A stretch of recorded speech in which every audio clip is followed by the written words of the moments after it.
జీవపు మాటలు సజీవపు మాటలు నీ బ్రతుకును మార్చి దేవుని మాటలు.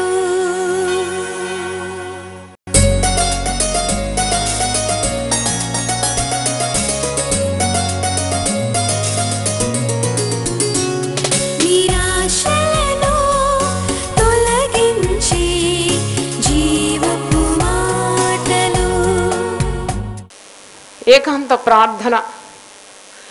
ఆ ఏకాంత ప్రార్థన ప్రతి విశ్వాసి ఈ ఒంటరి ప్రార్థన జీవితాన్ని కలిగి ఉండాలని ప్రభు నాకు బోధించినాడు. ఈ లోకంలో మనం ఉన్నప్పుడు అనేకమైన రీతుల్లో సాతానుడు మన దృష్టిని వైదొలగిస్తూ ఉంటాడు. సాతాను యొక్క ముఖ్య ఉద్దేశం ఏంటంటే మన గురిని గమనాన్ని ఏం చేస్తాడు, చెదరగొడతాడు. దేవుని సన్నిధిలో మనం గడపడానికి వాడు ఎప్పుడు ఒప్పుకోడు. చూడండి ఎన్ని పనులు తెచ్చిపెడతాడు. విశ్వాసి మీరు గమనించినారా ఎప్పుడైనా? ప్రతి పనికి నీకు సమయం ఉంది, కానీ దేవుని సన్నిధిలో కూర్చొని దైవశక్తి పొందుకోవడానికి మాత్రం సమయము లేదు. ఎందుకంటే ఆ సమయం దొంగిలించడమే వాని మొట్టమొదటి పని అయి ఉన్నదని గమనించాలి. అదే సాతాను యొక్క తంత్రాలు మనము గుర్తుపట్టాలి. ప్రార్థన తప్ప మరి ఏది కూడా దైవాశీర్వాదాలని జీవితంలోకి దింపలేదు. కానీ ప్రార్థన దగ్గరకు వచ్చినప్పుడే నిద్ర వస్తుంది, ప్రార్థన దగ్గరకు వచ్చినప్పుడే ఒళ్ళంతా నొప్పులు వస్తుంది, ప్రార్థన దగ్గర వచ్చినప్పుడే చాలా అలసిపోయినట్టు ఉంటాం. ఎందుకు ఇలా జరుగుతుంది? మరి ప్రతిదినం ప్రార్థించాలనే ఆశ ఉంది. సోమరి వాని ఇచ్చ వాడిని ఏం చేస్తుందట, చంపుతుందంట. చాలా గమనించాలి. ఎందుకు నేను ప్రార్థన చేయలేకపోతున్నాను, ఎందుకు దేవునితో ఒక బంధం కలిగి ఉండలేకపోతున్నాను? బాగానే ఉంది, మందిరానికి వస్తున్నావు, గుంపులో పాటలు పాడుతున్నావు, ప్రార్థిస్తున్నావు, అందరు ప్రార్థించావు, నువ్వు కూడా ప్రార్థిస్తున్నావు, బాహటంగా చాలా వైభవంగా ప్రార్థిస్తున్నావు, ఎన్నెన్నో మరి వాగ్దానాలు ఎత్తిపట్టి ప్రార్థిస్తున్నావు, గుంపులో ప్రార్థిస్తున్నావు, సంఘంలో ప్రార్థిస్తున్నావు, సమాజంలో ప్రార్థిస్తున్నావు. కానీ when it comes to lonely prayer, అంటే lonely solitude prayer with God, it is becoming impossible. ఎందుకు? మరి ప్రభు యొక్క ప్రార్థనా జీవితం అది కూడా మనం గమనించాలి. లూకా సువార్త 16వ అధ్యాయంలో 14-15 చూడండి. లూకా సువార్త 15. ఆయన మీరు మనుషుల ఎదుట నీతిమంతులని అనిపించుకుని వారు, కానీ దేవుడు మీ హృదయములను ఎరుగును. మనుషులలో ఘనముగా ఎంచబడినది దేవుని దృష్టికి అసహ్యం. ఇది యేసుప్రభు చెప్పిన మాట. మనుషుల దృష్టిలో చాలా ఘనంగా కనబడేవి కొన్ని ఉంటాయి, కానీ అది దేవుని దృష్టికి అసహ్యం. 13వ వచనంలో ఉంది, ఏ సేవకుడును ఇద్దరు యజమానులను సేవింపలేడు. ఏ సేవకుడును ఇద్దరు యజమానులను సేవింపలేడు. వాడు ఒకని ద్వేషించి ఒకని ప్రేమించును, లేక ఒకని అనుసరించి ఒకని తృణీకరించు.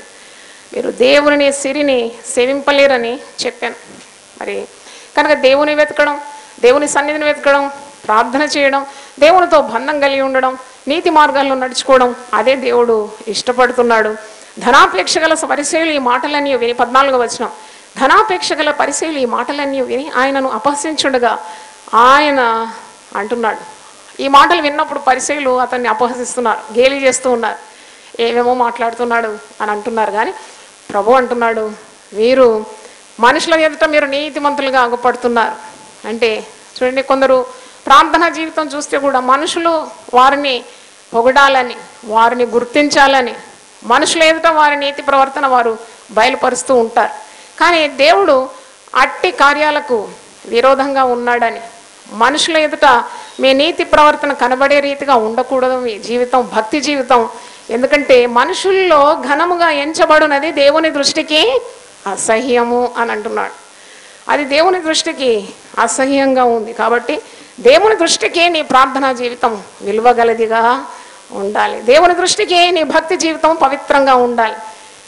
మనుషులు చూడవల్లనే నీ భక్తి జీవితం ఉండకూడదు అని ప్రభు ఖచ్చితంగా చెప్తున్నాడు. మత్తయి సువార్త 6వ అధ్యాయము 6వ వచనంలో కూడా మీరు ప్రార్థన చేయనప్పుడు, మాథ్యూ 6:6, నువ్వు ప్రార్థన చేయనప్పుడు నీ గదిలోనికి వెళ్ళి తలుపు వేసి రహస్యమందున్న నీ తండ్రికి ప్రార్థన చేయము, అప్పుడు రహస్యమందు చూచి నీ తండ్రి నీకు ప్రతిఫలము ఇచ్చు. ప్రార్థన చేసేటప్పుడు కూడా మనుషులు వినాలని కాదు నీ ప్రార్థన, దేవుడు వినాలని ఉండాలి నీ ప్రార్థన. ఎందుకంటే మనుషులు విన్న ప్రయోజనం ఏంటి? వారు నీకే ప్రతిఫలము ఇవ్వలేరు.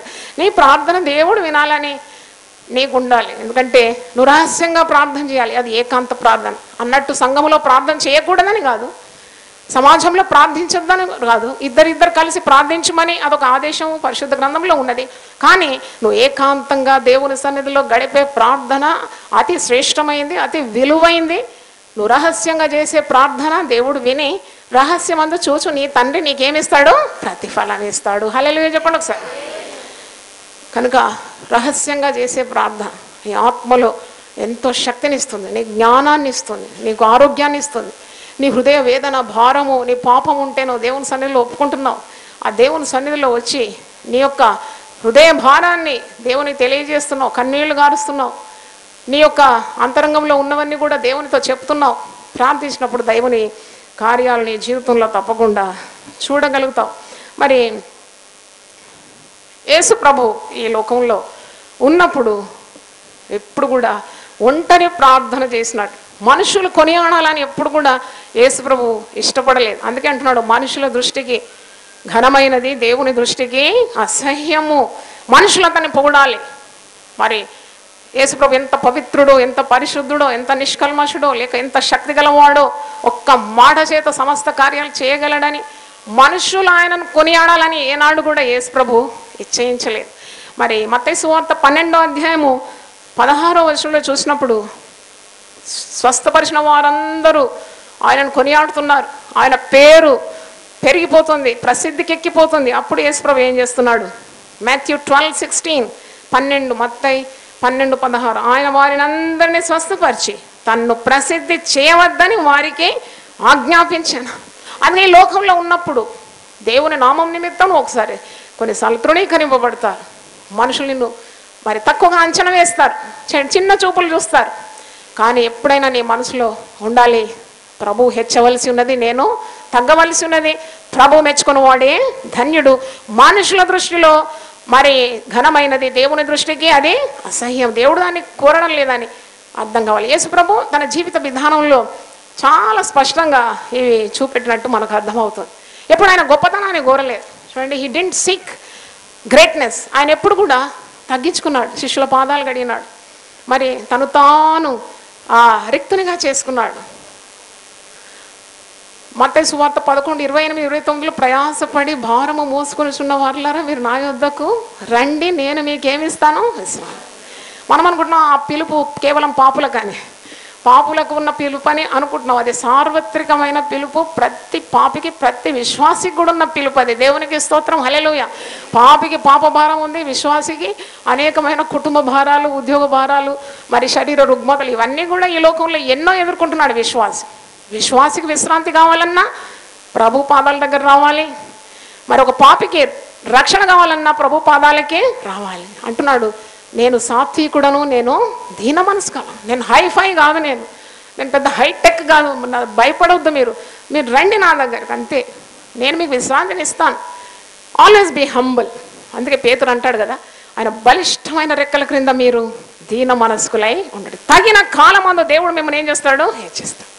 సొంత డొప్పు వాయించుకోవడం, నేను ఎవరో మీకు తెలుసా అనడం, లేకుండా చాలా భక్తి ఉంది అనడం, చాలా ప్రార్థనా జీవితం అని ఇన్ని గంటలు నేను చేసినట్టు రాదు, ఇవన్నీ కూడా దేవుని దృష్టికి అసహ్యం. అంటే మనుషులు నిన్ను కొనియాడడానికి కాదు నీ ఆత్మీయ జీవితం. దేవుని దృష్టికి నీ భక్తి మిక్కిలి విలువగలదిగా ఉండాలి. అందుకే అంటున్నాడు, ప్రార్థన చేయనప్పుడు గలిలోకి వెళ్ళు, గొల్లం పెట్టుకో, మోకరించు, దేవునితో మాట్లాడు, దేవునికి నీ సమస్యలను తెలియజేయి. అప్పుడు రహస్యమందు చూచు నీ తండ్రి నీకేమిస్తాడు? ప్రతిఫలం ఇస్తాడు. మనుషులు నీ భక్తి జీవితాన్ని కొలవడానికి కాదు, నీ ప్రార్థన కానీ దేవుడు విని నీకు ప్రతిఫలం ఇవ్వాలని ఆశ ఉండాలి. యేసు ప్రభు ఈ లోకంలో ఉన్నప్పుడు గొప్పతనం అతన్ని వెంటాడేది. మీరు యోహాను సువార్త 6వ అధ్యాయంలో చూసినప్పుడు 5 రొట్టెలు 2 చేపలు అరణ్యంలో ఆహారముగా ప్రభు దీవించి ఇచ్చినప్పుడు అక్కడున్న మనుషులు యేసు చేసిన సూచక్రియలు చూసి ఆశ్చర్యపోయినారట. యోహాను సువార్త 6వ అధ్యాయము 14వ వచనం, ఆ మనుషులు యేసు చేసిన సూచక్రియను చూచి నిజముగా ఈ లోకమునకు రాబో ప్రవక్త ఈయనే అని చెప్పుకొని. చూడండి, అంత పెద్ద అద్భుతం అయితే ఒకవేళ యేసుప్రభు స్థానంలో ఏ భక్తుడైనా, ఏ ఇవాంజలిస్ట్ అయినా ఉంటే ఎంత ఉబ్బిపోయేదో. చూడు, ఒక్క మాట ప్రార్థన చేయగానే ఈ అరణ్యంలో ఇంతమందికి, వేల మందికి ఆహారం, 12 గంపలు కూడా మిగిలిపోయిందని ఎంతగా అక్కడ నిలబడి వాళ్ళ ప్రశంస అంతా పొందుకొని ఎంతగా అతిశయించేదేమో. యేసు ప్రభు యొక్క విధానం చూడండి. వాళ్ళు అంటున్నారు, నిజముగా ఈ లోకానికి వచ్చిన రక్షకుడై ఉన్నాడు, రాబో ప్రవక్త ఈయనే అన్నప్పుడు మీ ప్రభువును రాజుగా చేయాలని ఆశిస్తున్నారు. 15వ వచనం చూడండి, రాజుగా చేయుటకు వారు వచ్చి తన్ను బలవంతంగా పట్టుకొని పోతున్నారని యేసు ఎరిగి మరల కొండకు ఒంటరిగా వెళ్ళాను. హల్లెలూయా చెప్పండి ఒకసారి. రాజుగా చేస్తామంటున్నారు. అమ్మో నువ్వు ఉంటే ఇంక మాకేం కొదువా, నువ్వు రాజుగా అయిపోతే మాకు కడుపు నిండా రొట్టెలు, ఎప్పుడు చేపలు రొట్టెలు ఆహారం సమృద్ధిగా ఉంటుంది, నువ్వే మాకు రాజుగా ఉండాలి. మరి అక్కడ నిలబడి అందరు నన్ను రాజుగా చేయమని ఈనాడు ఎలక్షన్లకు నిలబడి ఇంత మరి ఆ ప్రాపగండా చేసినట్టు కాదు. ఆనాడు యేసుప్రభు అంటే అధికారమే కోరలేదంట. యేసుప్రభుకు ఒక్కటే ధ్యేయం ఏంటంటే తండ్రి యొక్క చిత్తాన్ని భూలోకంలో నెరవేర్చాలి. చప్పట్లు కొట్టి దేవుని స్తుతిద్దాం. నీకు నాకు కూడా ఒకటే ఉండాలి ఆశ. దేవుడు నిన్ను ఎందుకైతే ఈ లోకంలో నాటినాడో ఆ చిత్తము నెరవేర్చడానికి నువ్వు ఈ లోకంలో ఉన్నావని గ్రహించాలి. యేసుప్రభు నిలబడి వారి ప్రశంసలన్నీ అందుకోలేదు. కొండకి ఎందుకు పోయినాడంటే ఆయన ఒంటరిగా తండ్రి అయిన దేవునితో సంబంధం కలిగి ఉండడానికి. చూడండి, he seeking God's will, not his praise. Dust pollution ఉన్నది, నాయిస్ పొల్యూషన్ ఉన్నది, సిన్ పొల్యూషన్ ఉన్నది, అన్ని పొల్యూటెడ్ వరల్డ్లో మనం ఉన్నాం. నీకు పవిత్రత కావాలంటే మరి ఏ చోటు లేదు, యేసయ్య పాదాల దగ్గరనే ఉంది. దేవునికి స్తోత్రం. హల్లెలూయా. ఇక్కడ ఆయన పవిత్రుడు, పరిశుద్ధుడు. నీకు జ్ఞానాన్ని ఇస్తాడు, నీకు శక్తిని ఇస్తాడు, ఆరోగ్యాన్ని ఇస్తాడు, నీకు ఆలోచన ఇస్తాడు, నీకు కావలసినవన్నీ కూడా ఆయన సన్నిధిలో నీకు దొరుకుతుంది. మరి ఆ యేసయ్య పాదాల దగ్గర కూర్చుందట. మార్త విస్తారమైన పనులు పెట్టుకుంటే ఆ రోజు ప్రభువు మెచ్చుకున్నది ఎవరిని? మరియని మెచ్చుకున్నాడు. Luke 5:15 and 16. అయితే ఆయనను గురించిన సమాచారం మరి ఎక్కువగా వ్యాపించాను. ఎవరి గురించిన సమాచారము? యేసు ప్రభువును గురించిన సమాచారం ఎక్కువగా వ్యాపించింది. ఎందుకంటే యేసు ప్రభు ముట్టుకుంటే చాలా అద్భుతాలు. ఆయన ఉమ్ములో శక్తి, ఆయన దుమ్ములో శక్తి, ఆయన వస్త్రాల్లో శక్తి, ఆయన చూపులో శక్తి. అబ్బో ఎంత శక్తి గల ప్రభు అని ఆయనను గురించిన సమాచారం మరి ఎక్కువగా వ్యాపించెను. బహు జన సమూహములు ఆయన మాట వినుటకును తమ రోగములను కుదుర్చుకొనుటకును కూడి వచ్చుచుండెను. ఆయన ప్రార్థన చేయుటకు అరణ్యములోనికి వెళ్ళుచుండెను. హల్లెలూయా గట్టి చెప్పండి. పెద్ద జనం, ఆ జనాన్ని పట్టుకొని మురిసిపోలేదు యేసయ్య. ఈనాడు ఎవరికన్నా సేవకులకు ఎక్కువ మంది ఫాలోయింగ్ ఉంటే వాళ్ళు ఎంతగా మరి ఆనందిస్తారు ఆ జనాన్ని బట్టి. కానీ యేసు ప్రభు అవన్నీ పట్టించుకోలేదు. His aim is to do the will of God. His aim is to spend time with the heavenly Father. Hallelujah. మరంతమంది వచ్చేస్తున్నారు. ఆయన కీర్తి దేశమంతా వ్యాపించింది. స్వస్థత పొందుతున్నారు. ఎంతో మంది స్వస్థత పొంది ఆయనను వెంబడించడానికి వస్తున్నారు. ఆయన మాట వింటున్నారు, రోగాలు కుదుర్చుకుంటున్నారు. వాళ్ళని చూసి మురిసిపోలేదు యేసయ్య. ఎక్కడికి వెళ్ళాడంటే ఆయన ప్రార్థన చేయుటకు ఎక్కడికి వెళ్ళాడు? అరణ్యములోనికి వెళ్ళుచుండెను. హల్లెలూయా. అంటే ఈయన అరణ్యంలోకి ఒక్కసారి కాదండి, మీరు సువార్తల్లో చూడండి, మాటికి యేసు ప్రభు ఎక్కడికి వెళ్ళేదంటే అరణ్యంలో. 40 రోజులు ఉపవాసం కూడా ఎక్కడ చేసినాడు ఆయన? అరణ్యంలోనే చేసినాడు. ఆహారము మరి నీళ్లు పుచ్చుకోకుండా ప్రార్థనలో ఉన్నాడు అరణ్యంలో. ఆయనకు అలవాటు. మాటికి అరణ్యంలోకి వెళ్ళిపోతాడు, ప్రార్థనలో ఉంటాడు. ఆయన మాటికి కొండ ఎక్కి వెళ్ళి అక్కడ ఏం చేస్తాడు? ప్రార్థన. అంటే మీరు ఏం గమనిస్తున్నారు ఇక్కడ? యేసు ప్రభువుకు ఏ ప్రార్థన అంటే ఇష్టం? ఏకాంతంగా ఉండి ప్రార్థన చేయడమే ఇష్టం.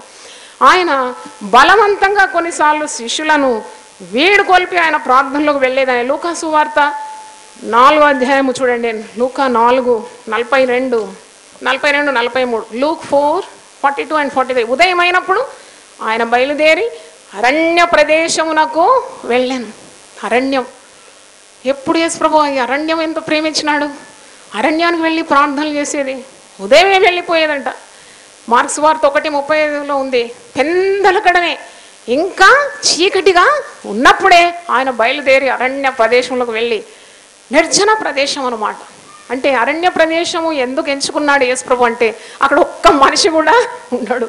ఏకాంతంగా. He wants to be alone with his loving heavenly father. చూడండి, ఎవరినైనా మీరు మిక్కటంగా ప్రేమిస్తే మీరు ఎప్పుడు కూడా వారితో ఒంటరిగా ఉండాలని ఆశిస్తారు కదా, అవునా కాదా? మీరు చాలా ఒక వ్యక్తిని చాలా మీ కుమారుడే ఉండొచ్చు, మీ భర్తే ఉండొచ్చు, లేకుంటే మీ బంధువే ఉండొచ్చు. చాలా మిక్కటంగా నువ్వు ప్రేమిస్తే you want to spend time alone with them, అవునా కాదా? అందరిలో కాదు, కానీ ఏకాంతంగా ఉండాలి. ప్రభు జీవితంలో మనం చూసినప్పుడు ఆయన శిష్యులను కూడా అదే తరబేది ఇచ్చినట్టు మనకు అర్థమవుతుంది. ఎందుకు యేసుప్రభు ఈ శరీరధారి ఉన్నప్పుడు ఇలా ఏకాంత ప్రార్థనలు చేసినాడు? కొండకు వెళ్ళి ఏకాంతంగా, అరణ్యంలోకి వెళ్ళి ఏకాంతంగా. ప్రభువుకు ప్రార్థన అంత అవసరమైందా? ఏకాంత ప్రార్థన ఆయన ఎందుకు చేసినాడంటే మనకి ఇంకా అవసరమని తెలపడానికే. దేవుని స్తోత్రం, హల్లెలూయా. ప్రభువుకే అవసరమైంది, మరి నీకు నాకు ఇంకెంత అవసరం ఉంటుంది? ఆయనను అనుసరించి వారు అదే విధానంలో ఉండాలని ప్రభు కోరుతున్నాడు. మార్కు సువార్త 6వ అధ్యాయము 31 చూడండి. యేసు ప్రభు తన శిష్యులు విశ్రాంతి లేక సేవ చేస్తున్నప్పుడు కూడా వారికి అదే తరబీదుని ఇస్తున్నాడు. మార్కు సువార్త 6వ అధ్యాయము 30-31. అంతటా అపోస్తలులు యేసునొద్దకు కూడి వచ్చి, అపోస్తలులు అంటే ఆ శిష్యులు, వారు యేసునొద్దకు వచ్చి తాము చేసినవన్నీ బోధించినవన్నీ ఆయనకు తెలియజేసి, ఇంత కష్టపడి దినమంతా సేవ చేసినారో, ఎన్నెన్ని దిక్కులకు వెళ్ళినారో, మరి ఎంతమంది రోగులను బాగు చేసినారు, రాజ్య సువార్త అందించినారు, ఇవన్నీ వచ్చి యేసుప్రభుకు రిపోర్ట్ ఇస్తున్నారు. మేము అక్కడ వెళ్ళినాం, ఇక్కడ వెళ్ళినాం, ఎన్ని కార్యాలు చేసినాం. ప్రభు అదంతా విని మీరు ఏకాంతముగా అరణ్య ప్రదేశంకు వచ్చి కొంచెము సేపు అలసట తీర్చుకొనడని చెప్పాను. ఏలైనగాను అనేకులు వచ్చుచు పోచు ఉండినందున భోజనము చేయుటకైనను వారికి అవకాశము లేకపోయాను. చూడండి, ప్రభు అందరినీ గుర్తు. నాకు ఇది చదివినప్పుడు చాలా ఆనందం అనిపించింది. సేవకుల కష్టాన్ని ప్రభు ఎంతగా గుర్తుపడుతున్నాడు. అపోస్తలులు అంటున్నారు, మేము ఇంత సేవ చేసి వచ్చినామయ్యా, ఇంకా జనసమూహం మా వెంబడి వస్తున్నారంటే ఇక మీరు విశ్రాంతి తీసుకోండి, మీరు ఏకాంతంగా వెళ్ళండి, అరణ్య ప్రదేశం వెళ్ళి మీకు కొంచెం సేపు తప్పకుండా మీరు అలసట తీర్చుకోండి. చప్పట్లు కొట్టి దేవుని స్తుతించండి. యేసయ్య మాట ఇది, యేసయ్య మాట. యేసుప్రభు అంటున్నాడు, యు నీడ్ రెస్ట్. అవునండి, ఈ మధ్యలో ఒక దైవజనుడు అంటున్నాడు, నేను చేసిన పెద్ద పొరపాటు ఏంటంటే నా జీవితంలో నేను అలసట తీర్చుకోలేదు. అవిరామంగా సేవ చేసినందుకు ఇప్పుడు నేను కూర్చుండిపోయినాను. నేను లేవడం రావలేదు, నడవడం రావడం లేదు. అవిరామంగా కృషి చేసినాను, ఇప్పుడు నేను అనుభవిస్తున్నాను. సేవకులు తప్పకుండా విశ్రాంతి తీసుకోవాలి అనే అనుభవం ద్వారా చెప్తున్నాడు. యేసుప్రభు ఆనాడే చెప్పినాడు, తన శిష్యులకు చెప్పినాడు, మీరు అవిరామంగా చేస్తున్నారు కానీ మీకు విశ్రాంతి చాలా అవసరం. మీరు అరణ్యం దేశానికి వెళ్ళండి.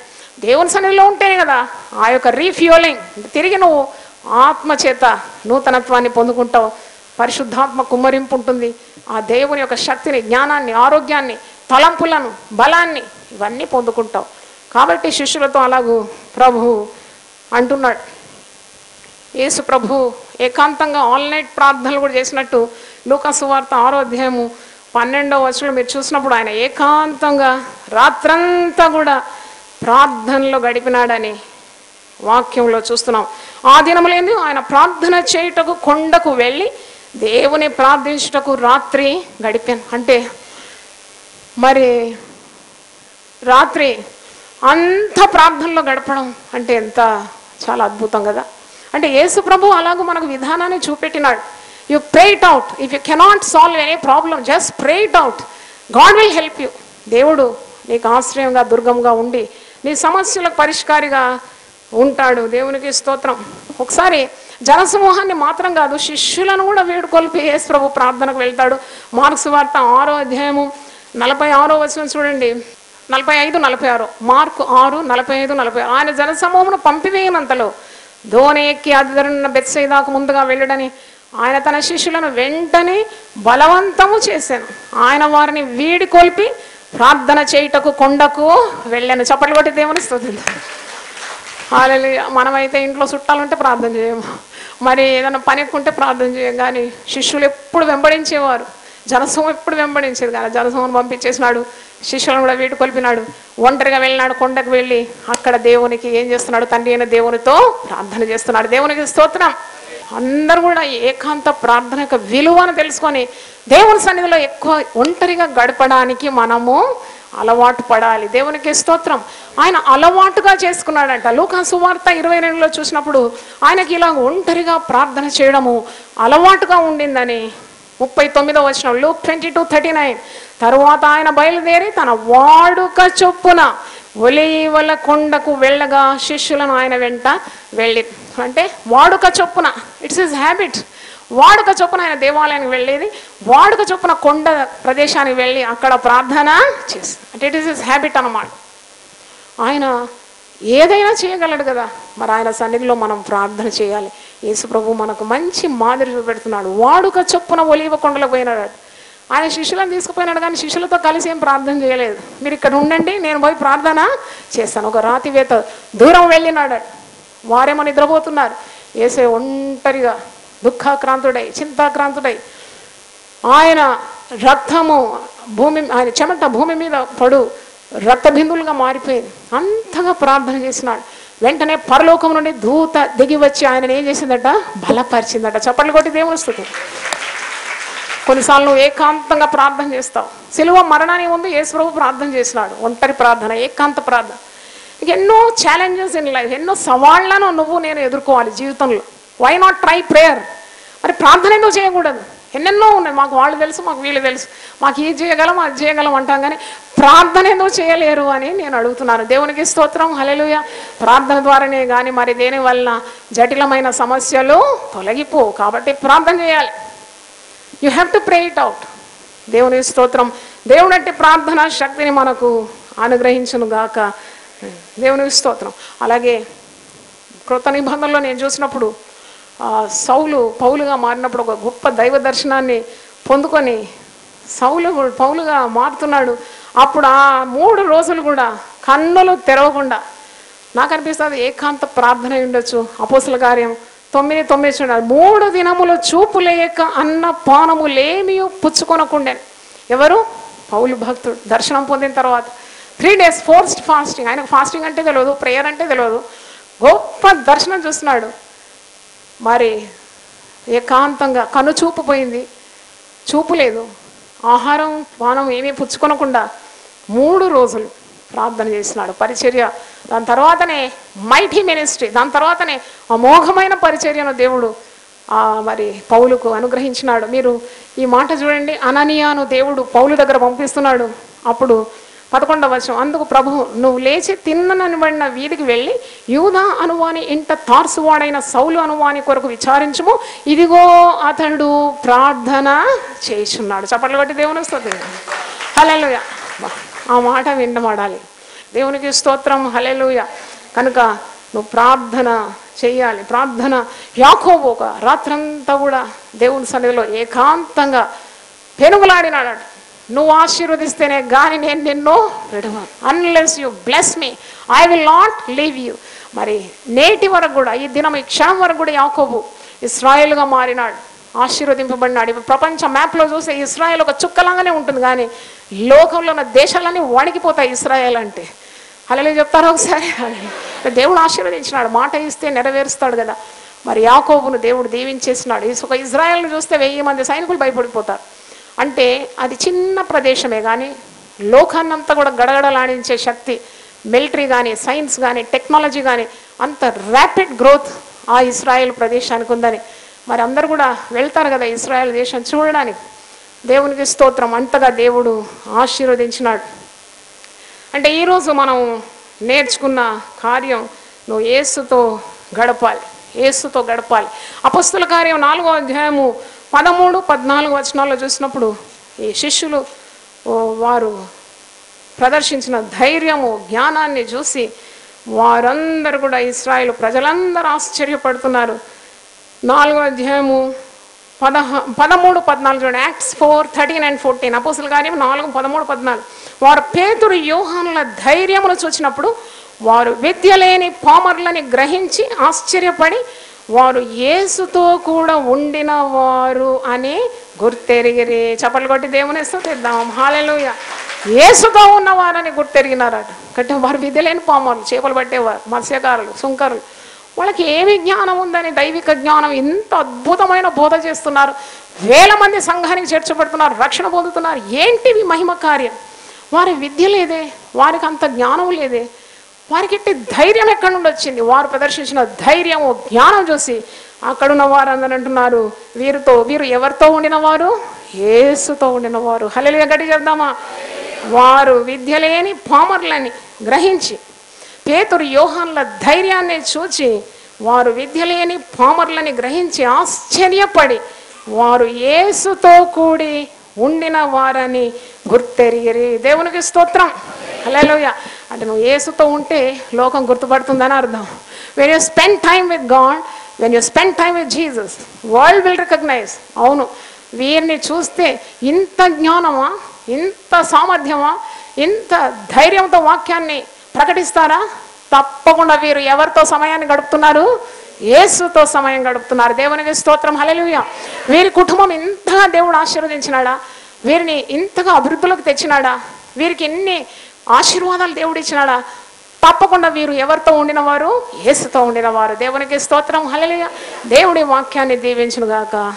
తలలు వంచండి, ప్రార్థన చేద్దాం. హల్లెలూయా.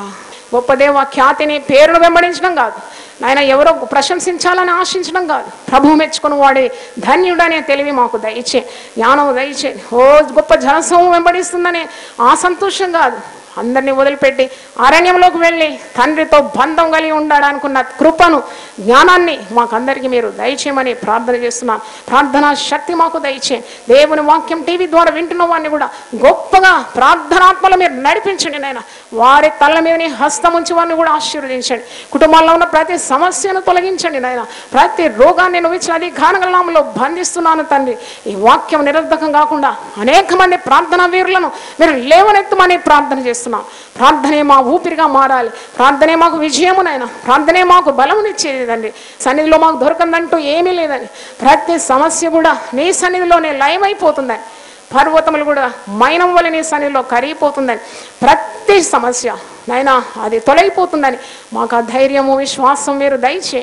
మమ్మల్ని అందరినీ కూడా తండ్రి అనేక గంటలు కూడా నీ సన్నిధిలో గడపడానికి ఉన్న శక్తి మాకు దయచేయమని, సకల దీవెనలతో మమ్మల్ని నింపండి నాయన. యేసు నామములో అడిగి వేడుకుంటున్నాను తండ్రి, ఆమేన్. తండ్రి అయిన దేవుని ప్రేమ, యేసుక్రీస్తు కృప, పరిశుద్ధాత్మ సహవాసం మనందరికీ సదాకాలము తోడుగా ఉండునుగాక. జీవపు మాటలు, సజీవపు మాటలు. ఇంతవరకు మీరు సిస్టర్ జాయ్ చరణ్ గారి సందేశం విని ఆశీర్వదింపబడ్డారని నేను నమ్ముచుంటున్నాను. మీ స్పందన మాకు తెలియజేయండి.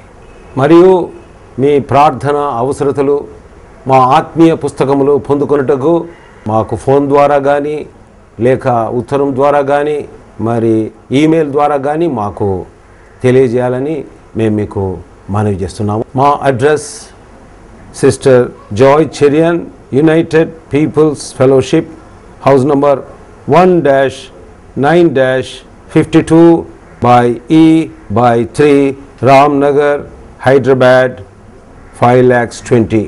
Phone number 04027624030. మరి ఒకసారి 04027624030. మా ఈమెయిల్ joycherian@hotmail.com మరియు వెబ్సైట్ www.unitedpeoplesfellowship.com.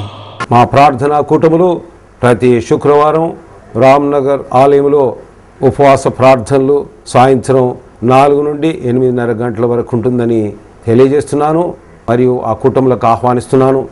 మరియు ప్రతి ఆదివారం రామ్నగర్ ఆలయంలో ఉదయకాల ఆరాధన 6 నుండి 8:30 గంటల వరకు, మరియు ఆదివారం సాయంత్రం 5 నుండి 8:30 గంటల వరకు రామ్నగర్ ఆలయంలో సిస్టర్ జాయ్ చరణ్ గారు ఆశీర్వాదములు కలిగించు దేవుని 1000 ఆదేశములు అక్కడ అందిస్తారని మనవి చేస్తుంటున్నాను. ఈ టీవీ కార్యక్రమం ముందుకు కొనసాగించబట్టకు ప్రార్థించి సహకరించాలని మనవి చేస్తున్నాం. దేవుడు మిమ్మల్ని దీవించుగాక. నిరాశ